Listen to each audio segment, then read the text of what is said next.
People often say the third time's the charm. In this case, that's not necessarily true. Let's get into it.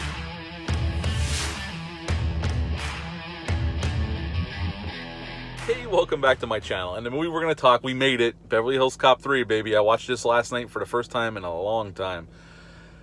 Beverly Hills Cop 3 had a weird production history. In the 80s, as I said in the other videos for the other two films, Eddie Murphy was one of our biggest stars. 48 Hours, Trading Places, Beverly Hills Cop, Beverly Hills Cop 2, Coming to America was a huge comedy hit in the 80s. He had The Golden Child, which was a hit. I mean, nothing could stop Eddie Murphy at that point. The 90s came, he did another 48 Hours, which I do like another 48 Hours, although it is a troubled film for sure. But I do enjoy that film, but that wasn't as big of a hit as they thought it was going to be. And he'd done a couple other films that weren't that big of a hit. So, because after part 2 of Beverly Hills Cop 2, Eddie Murphy said he couldn't see doing another sequel for Beverly Hills Cop. Well, when you need a hit, you're more apt to go back to the well. But this time, Don Simpson and Jerry Bruckheimer, who produced the first two films, didn't come back. And Paramount wanted Joel Silver to take over producing duties on this film. He wanted a pretty large budget. I don't know what the figure was, but they couldn't agree with. He couldn't get the agreement with Paramount on the budget, so he left. So other producers stepped in.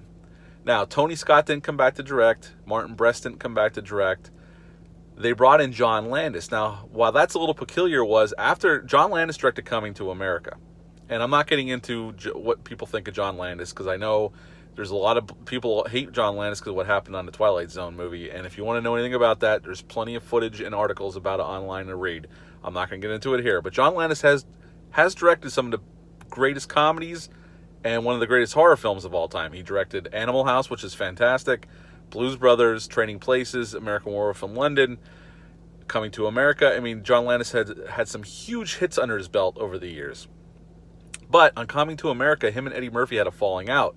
And Eddie Murphy was quoted as saying, "I'll never work with Landis again." Well, he worked with Landis again. They buried the hatchet, and John Landis came in to direct his film. John Landis is quoted as saying he didn't think the script was that great, but he thought if he let Eddie Murphy improvise on set, he could make the movie funny and interesting. Okay, so this movie came out May of 1994. It was rated R. It's an hour and 44 minutes long. We'll get into what it did at the box office towards the end of this review. Usually I do it up front, but not in this case. Eddie Murphy came back as Axel Foley. Gilbert Hill came back as Inspector Todd, although he's not in the film long. If you've ever seen it, he's only in the movie. He only has a few short scenes. Judge Reinhold came back as Sergeant Billy Rosewood. Hector Alonzo came in as John Flynn. He's a new entry in this film. Timothy Carhart plays one of the villains, Ellis DeWald. Teresa Randall's in this film as Janet. She's a park employee. She operates some of the rides. Teresa Randall, this was a year before she did Bad Boys with Will Smith and Martin Lawrence. And the great John Saxon is in this film as Orrin Anderson. So John Ashton didn't come back as Taggart, and Ronnie Cox didn't come back as Bogomil. They're sorely missed. Paul Reiser isn't back. He's missed as well. But anyway, we'll get into the movie a little bit.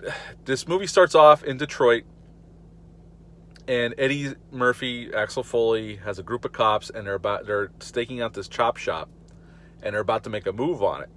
Inspector Todd shows up just to watch over the operation, and we're introduced to these guys in the chop shop. We have a little musical number. These guys are dancing and singing to some song on the radio, which is very John Landis because it's very reminiscent of Blues Brothers.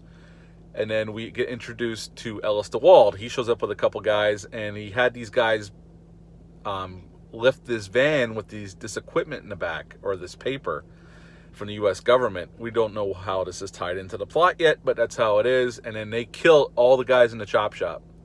And when Eddie Murphy walks up to knock on the door, they try to kill him, and then we have our first shootout of the film. Now, this scene is actually pretty well shot. I mean, the whole movie's well shot. John Landis is a good director, no matter what you think about him personally. I know a lot of people hate him, but he's a good director. He always was. So the film is shot nicely. It's a nice action scene at the beginning of the film. Now, unfortunately, Inspector Todd gets unceremoniously killed by Ellis DeWald, and this is what triggers Eddie Murphy, because he discovers that the van has a connection. These guys had a connection to Wonder World, this theme park in California, outside of Beverly Hills. So after the funeral of Inspector Todd, Eddie Murphy heads to the Beverly Hills Police Department to catch up with Sergeant Billy Rosewood's now a sergeant, and they give him some long, ridiculous title in this film. And I don't like what they do with his character. It doesn't annoy me. Last night, he didn't annoy me as much as he did years ago. But it's not the same Billy Rosewood. He's still loyal to Axel to a point. But they kind of, like, he was always kind of a goofball guy, but was very optimistic. They almost make him a parody in this film. He's okay. He didn't annoy me as much last night, but in the past I've had some very bad reactions to the way they have Judge Reinhold play this character. And we're also introduced to John Flint. He works for Billy Rosewood, or works with him. And he asked him about Wonderworld. And John Flint actually works part-time at Wonderworld as security, so he tells him, yeah, go on over. I know Ellis DeWald personally. I'll set up a meeting. So Eddie Murphy goes to Wonderworld, which is basically their version of Disney World, but they couldn't use Disney World. They actually shot this amusement park. They shot at Paramount's Great America in California, and they just dressed it differently, obviously, and had different characters. And quickly, Axel finds himself that Ellis DeWald is the guy he's looking for, and he gets himself in trouble at the amusement park. And pretty much that is the main plot, that these guys at Wonderworld are using this broken down ride called the Enchanted Forest, I believe that's what the name of it is, and they're using paper that's supposed to be used to make real bills at the U.S. Mint, and they're making their own bills, and people get killed. Uncle Dave is like this park's version of Walt Disney. He knows something up, so he contacts Axel, shows up and shows him this little note that his business partner left him, and basically that is the plot. And as we go, Axel gets himself into situations, and at the end of the film, we have this big, long, extended action scene at the amusement park. And at the end of the movie, they finally kill the bad guys, and they win the day. Axel Foley gets shot in the shoulder again, reminiscent of the first film. Billy gets shot a few times, and so does John Flint. And at the end, they have this big ceremony at Wonderworld.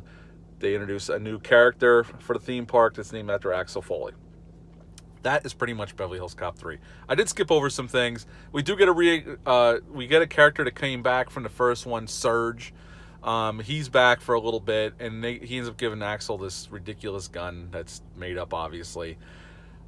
Everything about this film felt off when I was a kid when I saw it, and it still feels off to this day. Eddie Murphy is not very funny in this film. He has a few funny lines, but nothing like the second movie, or not even like the first movie. And the energy of this film is not there.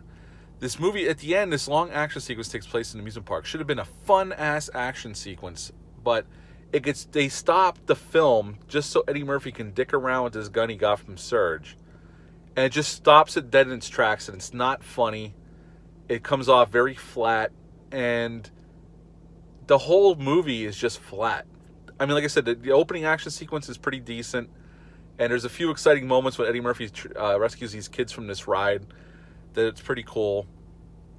But overall, the action is the whole movie, the energy level's brought down. Like, the second one, the energy level was there. I mean, the pace just keeps moving to the end of the film. I mean, even the first film, which is, I consider a classic, there's some dragging moments, but the movie always is entertaining.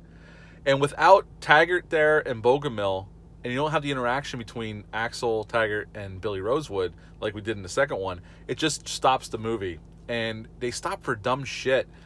They really do. It's not like the actors are... I mean, all the actors are doing pretty good except for Eddie Murphy. He's just like, his energy level's down. And I know I saw a bunch of interviews with John Landis, and he said that Eddie Murphy on that film didn't want to be funny. He said, I was trying to set him up to be funny, and he just wouldn't do it. He said, Axel Foley is not a wisecracking guy anymore. He's more mature.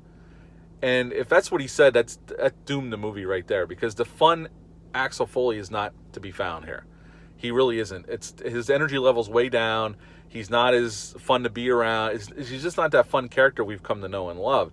But the whole movie's like that. The energy level's just not there. John Landis shoots the movie fine. There's some decent action scenes here and there, but overall the movie is definitely disappointing compared to the first two films. Now, I know there was problems with this film during production. I think they went back and reshot some stuff because the studio wasn't happy, which I can see why. Who knows whose fault it was, but I think it was a culmination of a lot of things. I think the script wasn't great to begin with. Landis was hoping he could save the film with Eddie Murphy deciding to improv, and Eddie Murphy wasn't willing to do that because he didn't want to be this wisecracking dude anymore. I think there was a lot of problems with this film, and they spent a lot of money on it. Like I said, the budget was $50 to $70 million. And when it came out that summer, it only made 42 in the U.S. and 119 worldwide. So it made some money, but it wasn't the huge hit the other two movies were. And Eddie Murphy made $15 million to make this film. I just think there was a lot of things that went wrong here. It was missing Taggart and Bogomil, and it was just missing the energy from the first two films. It just wasn't there. This movie just kind of meanders along. And for taking place in an amusement park, this should have been a hell of a lot more fun of a movie, and it's just the fun is not there. It's sad. The potential's there, but it just doesn't click. I could still watch it I could watch this movie and still have an okay time with it. I would give Beverly Hills Cop 3 a 6 out of 10. It's definitely the lesser of the three, which I knew, before I even watched it again, even though I haven't seen it in a while. I didn't know how I was going to feel about it watching it again last night. Everything still holds true from years ago. It's just not there. The energy's not there. Eddie Murphy trying not to be funny. Like I said, he might say one or two funny things in the whole damn movie. And even Judge Reinhold's not as funny as he was in other films, in the other two films. So yeah, 6 out of 10 for Beverly Hills Cop 3. If I had to rank the movies, I think it's pretty obvious. I go Beverly Hills Cop 1 is my number one. Number 2 is 2, and 3 is 3. Yep, 6 out of 10 for Beverly Hills Cop 3. What are your thoughts on this sequel? It's considered the best or stepchild of the original, the trilogy. Leave a comment down below. Let me know what you think of this film. Hit the thumbs up. Hit the subscribe button. Share this video. I greatly appreciate it. You all take care of each other, and I'll be back soon. See ya. Bye.